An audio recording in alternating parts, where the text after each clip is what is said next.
Hello guys! Welcome back sa ating channel. Muli po ako si Miss Graciela Plantita at ngayon, ang ating topic ay tungkol sa 10 common household plant that are poisonous. Kumbaga, meron tayong mga naiuuwing mga halaman sa bahay natin na akala natin hindi siya poisonous. Ang topic na ito or ating gagawing pagtatalakay ngayon ay i-discuss natin kung ano ba ang level ng poison content ng mga common houseplant na meron tayo. Baka meron din kayo para maingatan nyo po yung inyong sarili, pati na rin po ang inyong kids, ang inyong pets, no? So, dapat alam natin kung ano yung poison content na meron sila at kung anong halaman, anong uring halaman ito. For sure, lahat kayo nagkaroon ng mga ganitong halaman. Ngayon guys, samahan nyo ako sa ating pagtatalakay sa mga sandaling ito. Sana ay mag-enjoy at may matutunan po kayo.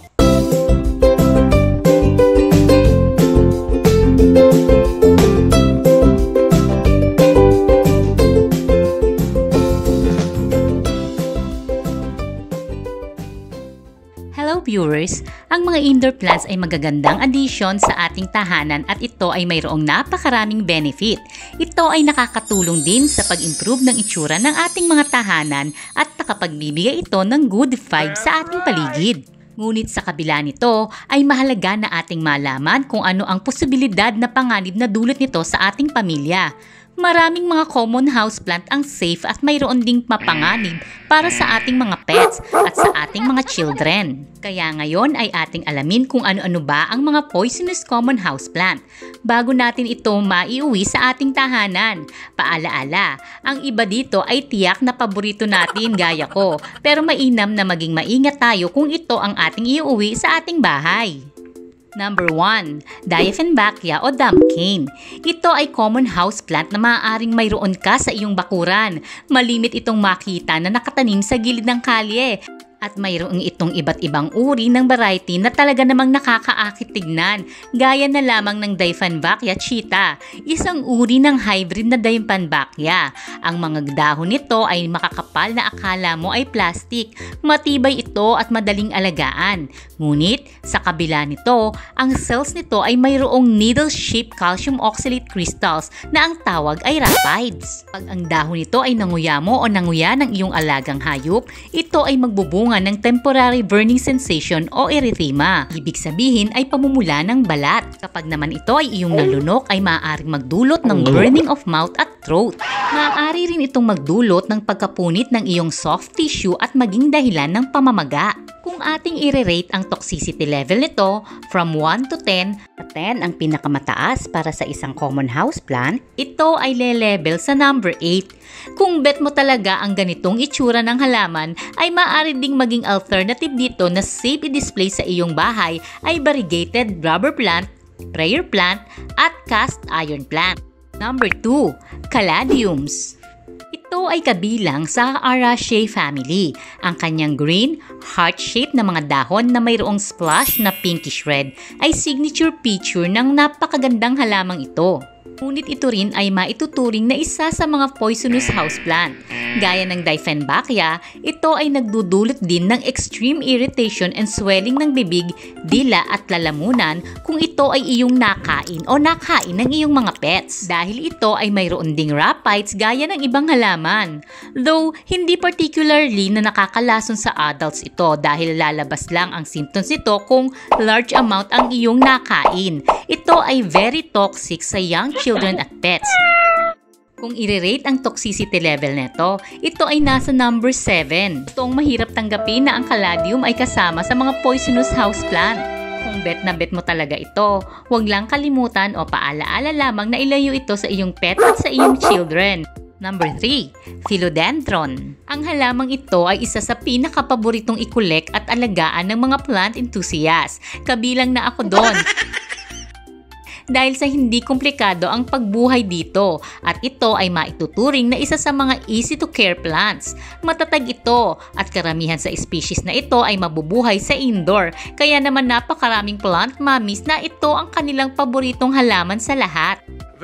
Bukod sa madali itong buhayin at i-maintain, napakaganda din ng unique na hugis at kulay ng mga dahon nito.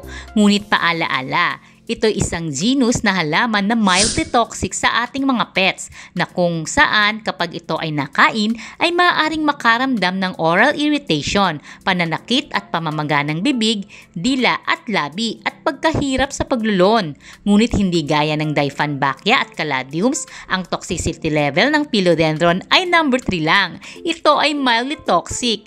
Kung nais mo ang ganitong itsura ng halaman ngunit di toxic, itry mo ang baby rubber plant, prayer plant, areca palm o parlor palm, ang mga halamang may pagkakahawig sa looks nito. Number 4. Pothos. Ito ay isang uri ng trailing plant na napakadaling buhayin at ipropagate. Ito ay itinuturing na easy-to-care houseplant at tinaguriang King of the City's houseplant dahil sa napakadali nitong alagaan at buhayin at paramihin. Pumitas ka lamang ng tangkay nito at ibabad sa tubig ay tiyak na mag-uugat at dadami ito. Ngunit mag-ingat kung nais mag-alaga ng halamang ito dahil ito ay nagtataglay din ng calcium oxalate na kapag nakain ito pati ang dakta nito ay magdudulot ng rashes sa mga taong sensitive sa component na ito. Kung di mo ma-resist ang halamang ito, huwag ka lamang kalimutan na ito ay ilayo sa iyong mga pets dahil ito ay super toxic sa kanila. Ngunit ito ay mildly toxic naman sa tao. Ang toxicity level nito is 5 out of 10. Number 5. Spathiphyllum o peace lily. Although ito ay tinawag na lily, ang peace lily ay hindi kabilang sa totoong lily. Ito ay kabilang sa pamilya ng Liliaceae. Dahil ang totoong lilies ay highly toxic o poisonous, ngunit ang Spathiphyllum ay mildly toxic lamang. Ang peace lily ay hindi talaga technically poisonous, pero ito ay may contain na compound na siya namang nakakabahala para sa ating mga pets, children at maging sa ating mga adults. Kahit ang pollen nito mula sa kanyang bulaklak ay nagdudulot ng oral irritation kung ito ay napunta sa balahibo o pos ni Muning at ni Bantay. At ito ay dahil sa taglay nitong calcium oxalate crystals. Ang symptoms ng halamang ito kapag nakain ay burning sensation, kasunod ng pamamaga ng labi, bibig at dila. Maaari ding magkaroon ng contact dermatitis ang taong may sensitive skin. Ang toxicity category nito ay 2 at 3. Number 6. Calla lily. Ang calla lily ay native sa Southern Africa. Gaya ng peace lily, ang calla lily ay hindi totoong lily. Siya ay pamilya ng Liliaceae at siya ay miyembro ng Araceae family. Pero ang poisoning nito ay rare. Ang pagkain at paglunok nito at iba pang bahagi ng halamang ito ay tiyak na magbubunga ng unpleasant experience. Ito ay itinuturing na delikado sa mga aso ayon sa ASPCA, American Society for the Prevention of Cruelty to Animals. Ang pagkonsume ng lilies ay maaaring maging sanhi ng gastrointestinal upset, depression, anorexia at panginginig. Kung ito ay irerepat mo, tiyakin na ikaw ay magsusuot ng gloves. Nagiging dangerous lamang ito kung ito ay iyong makakain. Ang category ng toxicity nito ay 2 at 3 lamang. Number 7. Wandering Jew. Maaaring narinig nyo na ang Wandering Jew o Tradescantia severina ay edible o nakakain. Ngunit ito ay hindi totoo. Ang totoo, ang Wandering Jew at iba pang kauri ng genus na ito ay nagtataglay ng nakaka-irritate na dagta at ito ay irritant sa balat ng pusa, aso at kabayo. Kung ang dagta naman nito ay madidikit sa balat ng tao, ay maaaring maging sanhi ng dermatitis. Hindi malinaw kung ang pagkakadulon ba ng dagta nito ay maaaring magkaroon ng serious effect o hindi. Ngunit nananatili ang katotohanan na ang pagdapo nito sa iyong bibig ay maaaring magdulot ng serious effect. Ang pagkalito ukol dito ay mula sa common name nito na Spiderwort, na kung saan ang ibang genus nito ay maaaring kainin. Ang bottom line, ang Wandering Jew ay kinakategorize lamang bilang skin irritant. Mas okay na wag na lamang itong subukang kainin para mas safe at ilayo lamang ito sa inyong mga pet kung nais mo talagang magkaroon nito. Siguraduhin mo rin na ikaw ay magga-gloves, long sleeve at maglagay ng eye protection at maghugas mabuti ng amay kung ito ay iyong hahawakan. Ang category ng toxicity nito ay number 2 lamang. Number 8. Anthurium. Ang Anthurium ay kilala bilang flamingo flowers o pigtail plants. Ito ay mahusay rin sa pag-purify ng air. Ayon sa pag-aaral, ang anthurium ay kayang mag-neutralize ng toxic substance sa hangin. Ngunit sa kabila nito, sila ay definitely toxic. At kapag sila ay nakain, ay makaka-experience ka ng painful burning sensation sa iyong bibig. Maaari ding mahirapang lumunok at mag-iiba ang iyong boses.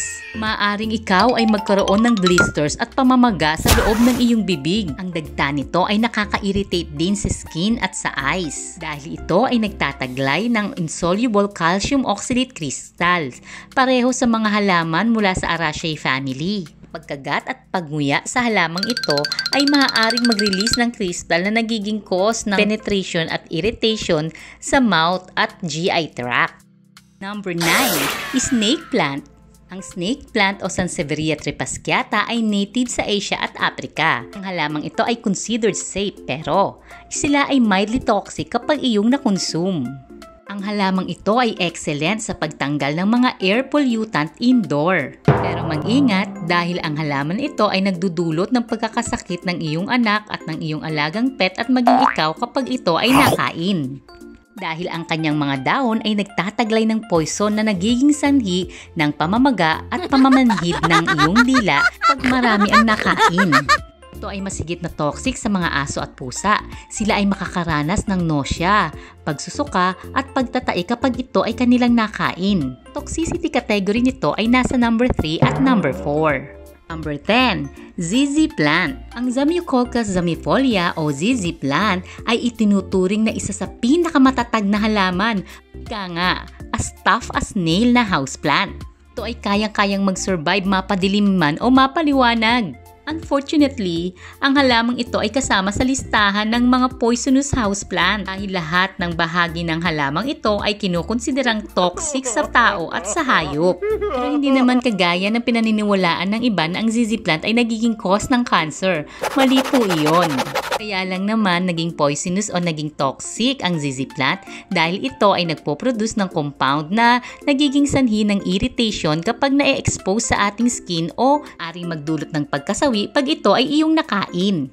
Pero sa kabila nito ay huwag mo naman itapon ang iyong ZZ plant dahil ito ay nakakatulong din sa paglinis ng hangin. Tandaan lamang na ito ay iyong ilayo sa iyong mga kiddos at sa iyong mga pets. Ang calcium oxalate compound ay natural na nakikita sa mga halaman at sa mga animals. In fact, it is the substance that kidney stones are made out of. Maganda talaga ang pagkakaroon ng halaman sa bahay. Ito ay nakaka-relax. Ngunit lagi lamang alalahanin na ang mga halaman ay mayroong toxic na taglay kaya dapat ito ay inilalayo natin sa ating mga children at sa ating mga pets. Higit sa lahat, huwag nating kalimutang protektahan ang ating mga sarili kung tayo ay magre-repat ng ating mga halaman. So ayun naman pala guys, actually ako meron akong personal experience tungkol dyan sa peace lily, no? Ang peace lily, nung nag-i-start ako, hindi ko pa alam kung ano yung kanyang poison content or kung anong klaseng poison meron ng peace lily. So ang nangyari sa akin, yung nung tinatanim ko si peace lily, no, nagtataka ako, nangangati yung kamay ko, as in para siyang namamanhid, nangangati na hindi ko siya maintindihan. So alam mo yung parang kang nagbalat ng gabi, di ba? Ganon yung naramdaman ko at that time. So ang ginawa ko ay naghugas ako kagad ng kamay and naglagay ako ng alcohol, pero hindi kagad nawala yung pangangate. But definitely, so isa yon sa mga content pala ng peace lily, yung calcium oxalate na dumidikit sa ating balat at nagiging irritant siya. Okay. Ano pa? Meron pa akong experience kasi halos lahat nung halamang nabanggit ay nagkaroon ako 80% no, ng halaman na yon. Sa philodendrons naman, hindi ako masyadong, kasi meron din ako, marami akong philodendrons. Ito. So, yung mga philodendrons naman, wala pa naman ako na-experience sa kanila kasi hindi ko naman kinakain yung philodendron. Pero, yun nga lang, sa peace lily ako nagkaroon ng experience nung tinatanim ko yung peace lily na hindi ako naka-gloves. So, importante pala na kapag tayo ay nagtatanim, ay nag-gloves tayo kasi hindi natin alam yung mga masasalubong ng ating skin kapag hinawakan natin yung lupa, no? Hindi natin alam yung mga magiging irritants, no? So, yun guys, sana po ay meron po kayong natutunan sa ating ginawang pag-aaral ngayon. Pag-aaral talaga sa ating ginawang topic for today. Marami pong muling salamat sa inyo at muli po ay nagpapasalamat ako sa Sprinkles PH sa ating pahikaw. Okay. Marami pong muling salamat sa inyo lahat at muli po, see you guys. This is Miss Graciela Plantita. Kung hindi ka pa subscribe na kung yung nagustuhan ng ating mga content. Maraming salamat at muli po, God bless us